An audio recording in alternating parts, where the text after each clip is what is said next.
अगर आपको मेडिटेशन और हेल्थ की बातों को अच्छी रीति समझना है तो यूट्यूब चैनल है शिव शक्ति मेडिटेशन बीके कुसुम, फिर सब्सक्राइब करेंगे और जो लक्ष्मी नारायण का आइकॉन है उस पर टच करेंगे तो हमारी चैनल खुल जाएगी। वहाँ प्लेलिस्ट में आपको सब कुछ ग्रुप वाइज मिलेगा। साथ साथ लाइक शेयर और कमेंट भी कीजिए, इससे आपका दुआ का खाता बढ़ेगा, बुद्धि का ताला खुलेगा और आप जल्दी जल्दी आगे बढ़ सकोगे। ओम शांति।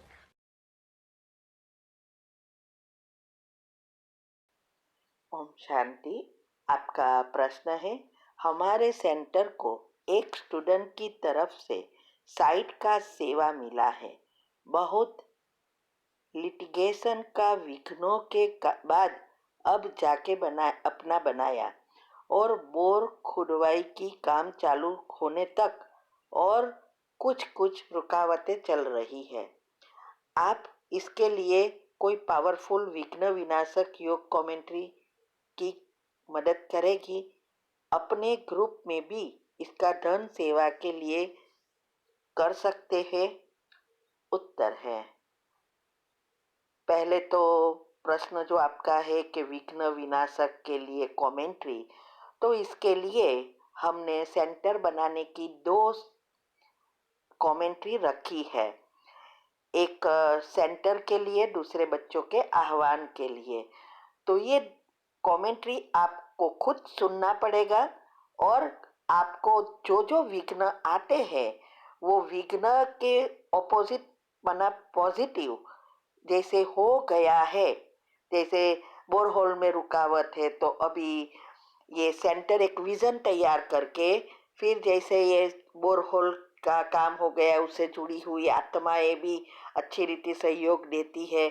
ऐसे जो जो जो चीज़ आपको जहाँ जहाँ रुकावट है उसका पॉजिटिव करना है और फिर जैसे सेंटर हो गया है उस तक की आपको विघ्न विनाशक की कमेंट्री बनानी है। तो वो हमारी कमेंट्री सुनो, वो सब साइंटिफिक रीति से होती है, सबकॉन्शियस माइंड के नियम अनुसार। तो वो आपको बनाना पड़ेगा और आपके सेंटर वाली थोड़ी आत्माएं जो भी तैयार होती है उसको करने के लिए, तो एक समय एक जगह फिक्स करो और उसी समय 21 दिन सेंटर पर हो सके तो बहुत अच्छा।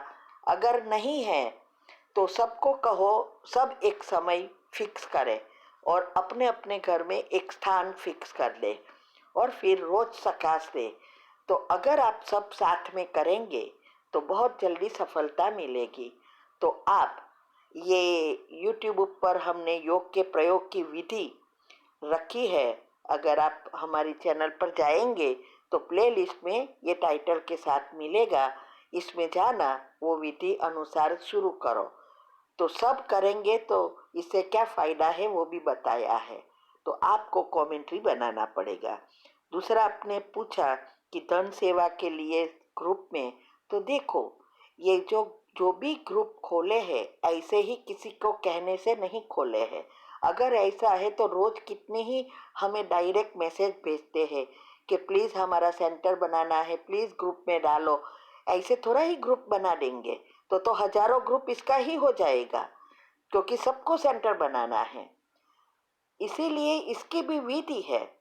तो ये 3 सेंटर का जो भी हमने शुरू किया है उसके यहाँ हम कितनी बार प्रोग्राम कराने गए थे और प्रोग्राम कराने गए तब हमें 3-4 दिन वहाँ रहना होता है और हम सब ऑब्जर्व करते हैं कि ये सेंटर पर कौन कौन आते हैं, कितनी सेवा होती है, क्या प्रॉब्लम है, क्यों सेवा नहीं बढ़ती है, कितनी सेवा धन सेवा आती है। सब कुछ हम सिर्फ बोलते नहीं हैं, देखते हैं कि कितने फॉरेनर्स है, कैसी उसकी रहनी करनी है, ये सब देखते हैं, फिर डिसाइड करते हैं।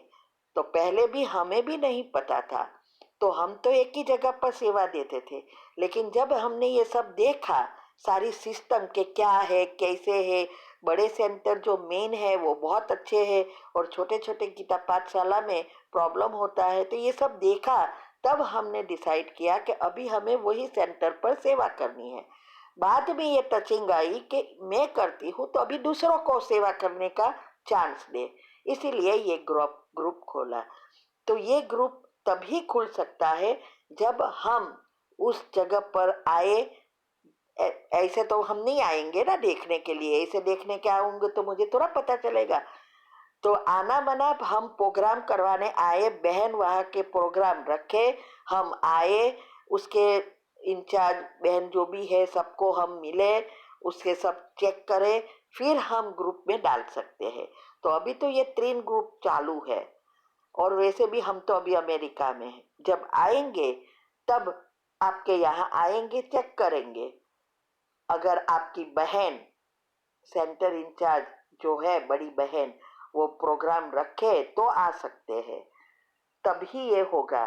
क्योंकि ये जो भी धन सेवा कर रहे हैं वो हमारे विश्वास से कर रहे हैं। बहन को नहीं देखा है, सेंटर को नहीं देखा है, लेकिन उसको हमारे पर विश्वास है कि ये बाबा की सेवा करती है और हमें प्रेरणा देती है, और अंदर से वो खुद इंस्पायर होता है, तब होता है। तो हम जब तक हम ना देखें तब तक किसी को कैसे कहे, ये तो विश्वासघात हुआ ना। इसीलिए इसकी भी विधि है। ठीक है, ओम शांति। आपका प्रश्न है कि आपको कोई लड़के से रिलेशन हो गया है, वो 17 साल आपसे बड़े हैं और आपके घर वाले उसके विरोध में है, मम्मी डैडी है नहीं, दादा है और दादे वगैरह सब कहते हैं अगर उसके कहने पर शादी नहीं की तो कोई भी आपको प्रॉपर्टी का हिस्सा नहीं मिलेगा, आपकी बहन को दे देंगे और आपके बुआ को देंगी। तो आपका प्रश्न है क्या मुझे जहाँ कहे वहाँ शादी करनी चाहिए? उत्तर है, देखो ये जो चीज है वो तो आप खुद डिसाइड करेंगे, हम तो सिर्फ सजेस्ट करेंगे। पहले तो ये चेक करना है कि जिससे आप रिलेशन में हो क्या वो अच्छी रीति कमाता है, आपका और परिवार को अच्छी रीति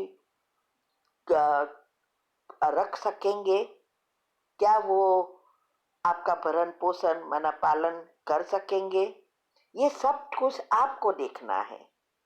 तो फिर प्रॉपर्टी की जरूरत ही नहीं पड़ेगी, है ना। तो फिर दादा को देना है तो दे, ना देना है तो ना दे, क्योंकि वो आपको आप कहते हो सपोर्ट कर रहा है आपके पुरुषार्थ में, तो ये भी अच्छा है। लेकिन इसके ऐसा नहीं कि वो लड़का कुछ कमाता ना हो, उसके पास कुछ है नहीं, तो सिर्फ इतना ही सहयोग देने से या ऐसा प्रेम करने से घर संसार नहीं चलता। तो ये सब कुछ आपको देखना है कि मंथली इनकम क्या है, उसका घर कैसा है, घर वाले कैसे हैं, घर में कितने लोग हैं, उसके उसकी पहली शादी हुई है, उसके बच्चे हैं, क्या वो अभी भी मैरिड है या डिवोर्स है या विडो है, क्या है, ये सब आपको, ये सब आपने नहीं बताया है। क्योंकि इतनी उम्र वाला है तो डेफिनेटली कुंवारा तो नहीं होगा। तो ये सब बातों को अच्छी रीति समझना है, बाद में डिसाइड करना है। अगर कुछ नहीं है तो फिर आपका दादा कहे वही करना है। ठीक है, तो ये आप डिटेल भेजा होता तो हम समझ सकते कि क्या है, कि अगर वो मैरिड है, उसके बच्चे हैं और आपसे लव कर रहा है तो कभी नहीं करना है। उसका घर संसार तोड़ के कभी भी शादी नहीं कर सकते। अगर वो डिवोर्सी है और बच्चे उसके साथ है तो भी बहुत सोचना है, या बच्चे हैं और उसका पालन पोषण, उसकी जॉब अच्छी है, सब कुछ, तो बात अलग है। लेकिन वो आपको अपने दादा की प्रॉपर्टी पर हिस्सा चाहिए, उसके ऊपर डिपेंड करना है तो नहीं करना चाहिए। ये सारे ऑप्शन आपको चेक करना है। ठीक है। ओम शांति।